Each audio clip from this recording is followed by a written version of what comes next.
Did you know that something that unites all Christians is also something that they can't agree about? Christians have disagreed over what's actually happening with the bread and the wine in communion for a long time in church history.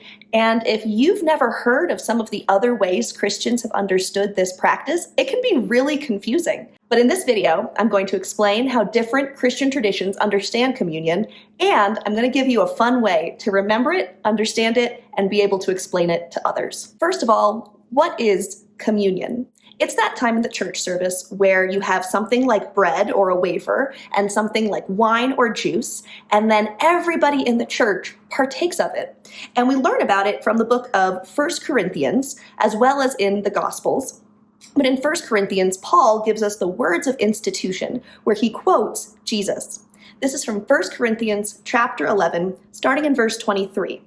It says, "For I received from the Lord what I also passed on to you. The Lord Jesus, on the night he was betrayed, took bread, and when he had given thanks, he broke it and said, 'This is my body, which is for you. Do this in remembrance of me.' In the same way, after supper, he took the cup, saying, 'This cup is the new covenant in my blood. Do this whenever you drink it in remembrance of me. For whenever you eat this bread and drink this cup, you proclaim the Lord's death until he comes.'" A lot of churches will use that exact text as they do communion. Now let's talk about different ways churches understand it. First, let's start with the Orthodox Church and the Catholic Church. They have a lot of similarities in how they understand what's going on with communion, or the Eucharist as they call it. Now in the Catholic Church, they use the term Transubstantiation, which you may have heard before. In the Orthodox Church, there's some debate whether or not they really like that term, but they understand something similar to be happening.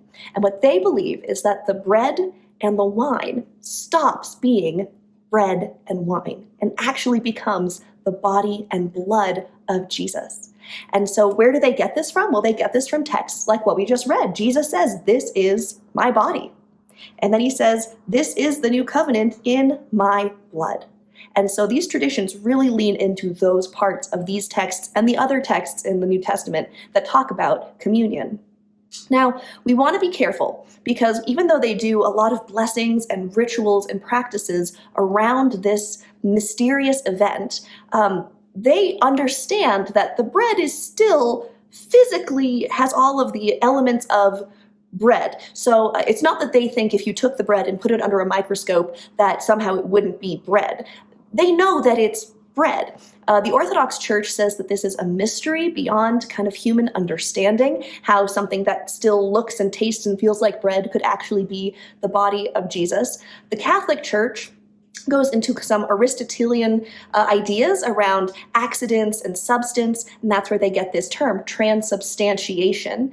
But both branches would say that while the bread still looks like bread, it still tastes like bread, it still behaves like bread, it is really Jesus. It is actually the body of Christ. And same thing with the wine. And that's why sometimes you see in their services, it actually looks like they're worshiping the bread and the cup. For Protestants, that can be troubling because it looks like they're worshiping something that isn't Jesus. But remember, they believe that the bread and the wine is Jesus. And so it actually makes total sense for them to act in that way towards it. Now, here's the fun way that we're going to explain all of these, and we'll use this for each of the different understandings. It's the movie The Shaggy Dog, starring Tim Allen. But really, any body-switching movie would work. Okay, so in the movie The Shaggy Dog, there's a dog, and through the magic of Hollywood, the dog becomes Tim Allen. Whoa, whoa, whoa. Is that me? I'm not a dog. I'm clearly in a dream. Just got to wake up. So the dog has the mind of Tim Allen, it's Tim Allen's thoughts, but it's a dog. And so this is kind of like transubstantiation. The dog is still a dog. If you went up to the dog and you plucked one of the dog hairs and you put it under a microscope, it's still a dog hair. It wouldn't have Tim Allen's DNA. And yet, when you go and you give that dog a hug, who are you really hugging? Well, you're hugging the Tim Allen character because the character of Tim Allen has somehow become the dog. Okay, that's transubstantiation. The dog is not a dog anymore. If the dog was to get hungry, as Tim Allen being the dog, what would the dog want to eat? Well, he'd want to eat human food because he's not really a dog. He's really Tim Allen. And so he would want to go get a burger and fries and a milkshake because it's Tim Allen who's in the dog. That's transubstantiation, or the Orthodox true presence of Christ. The bread is still bread by all outward appearances. The wine is still wine by all outward appearances. It looks like a dog, but it's really Jesus. Just like the dog looks like a dog, but is really Tim Allen. Okay, the next view we have to cover is the Lutheran view. And so this comes from Martin Luther. He was one of the reformers, and he was Catholic before, he started the Reformation. And so a lot of his theology and understanding is connected to Catholic understanding. And so while the Lutheran Church does not believe in transubstantiation, they hold to something called consubstantiation, or they use the phrase in, with, and under, that the true presence of Christ is there in the bread, but it is also still bread. So Orthodox and Catholic would say, even though it looks like bread, it's not actually bread anymore, it's really Jesus. The Lutheran Church says, well, it is really Jesus, but it's also really bread. Let's use the Shaggy Dog to try and understand this. So it would be as if Tim Allen becomes the Shaggy Dog, but he's still a dog. So it's a dog and it's Tim Allen. And so the dog gets hungry. What is the dog going to want to eat? He's not going to want to eat human food. Again, not transubstantiation. He's going to want to eat dog food. And maybe Tim Allen in the dog is going like, ugh, this kibble, ugh, why does it taste so good? Ugh, right? Because it's Tim Allen, but it's also the dog. Consubstantiation. So that's the Orthodox and Catholics believe in transubstantiation, or the true presence of Christ in the elements. The Lutheran Church believes in consubstantiation, in, with, and under. And then we have the Reformed churches. Reformed churches use a term, symbolic instrumentalism. And you'll hear them talk about the sign and the thing signified. So they don't believe that the bread in any way is changing, but they do believe that when we take communion, the presence of Christ is there spiritually, and that it is a means of grace. That Jesus asks the church to do communion because he uses it as a way to actually connect to his people in something more than just a remembering of him. What does this look like with the Shaggy Dog? Well, let's imagine that you have the dog, all right? And the dog is like wearing a GoPro camera, and the dog has a little speaker.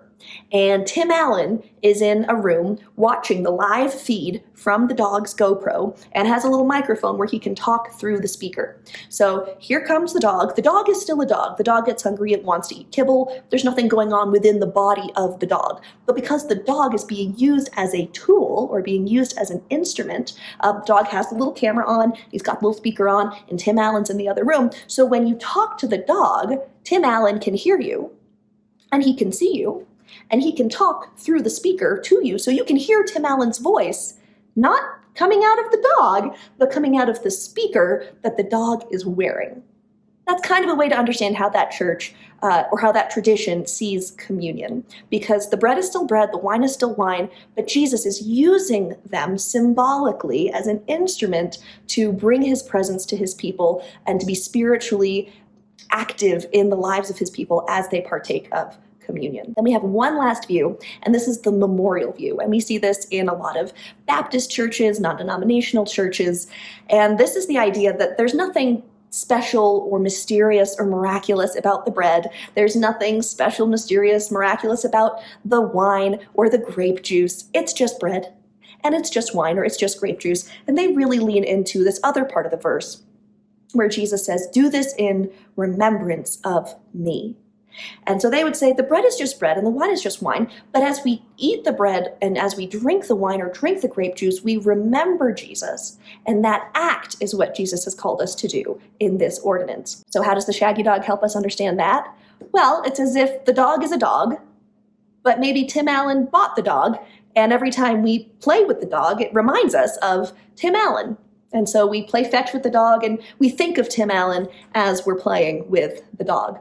These churches would also say that Christ is present, but he's present in the sense that he's present where two or three are gathered in his name.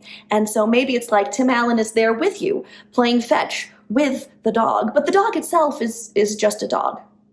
So those are the different views. We have transubstantiation, or true presence of Christ, which is what the Orthodox Church and the Catholic Church holds. Consubstantiation, which is what the Lutheran Church holds, symbolic instrumentalism, which is what Reformed churches hold, and the memorial view, which is what Baptist non-denominational views hold. So this is something that the church does and has done since Jesus instituted it 2,000 years ago. Some churches do it once a year, some churches do it once a month, some churches do it every week, some churches do it every day. They offer a mass that people can come and participate in the Eucharist. And yet, this is something that has divided the church for all this time. So how are we supposed to think about it? Well, I would encourage you to look into your own tradition. What does your church do? How does your church practice communion? And whatever view it is that your church holds, lean into that and see the beauty of it, because every tradition has something beautiful about how they understand what is happening in that part of the church service. And I do want to encourage you, whatever view you hold, let's not use this as an opportunity to divide. Let's not use this as an opportunity to be judgmental of other branches of the church. Every single branch of the church has come to their understanding of what communion is based on what the text says. And they've also all used a level of tradition or authority outside of the text, whether that's just human logic and reason or the teachings of church fathers or other theologians. So there's no one view that is only looking at the Bible to establish their understanding, and there's no view that doesn't use the Bible in their understanding. But obviously they are very different. In every tradition, there is a beautiful element of remembering what Christ did. And ultimately, that's what it's about.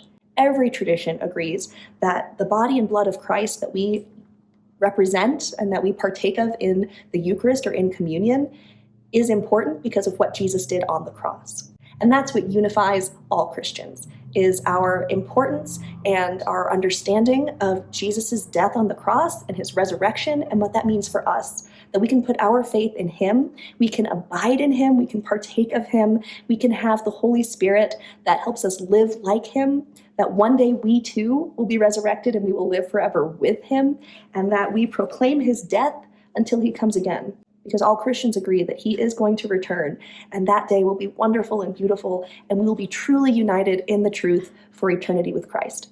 And so however your tradition takes communion, I want to encourage you to reflect on that the next time you take it, in remembrance of Jesus and his love for us, looking forward with hope to his coming again. If you want to learn more, Jonathan and I, my husband, we're actually doing a series right now in the Gospel of Mark, and it's going to be a little while until we get to the Lord's Supper part of Mark, but we're going to get there eventually. So start watching the videos with us now and join us as we learn about who Jesus is and how he taught and how he wants us to live in light of it. If you want to learn more about God with us, like and subscribe.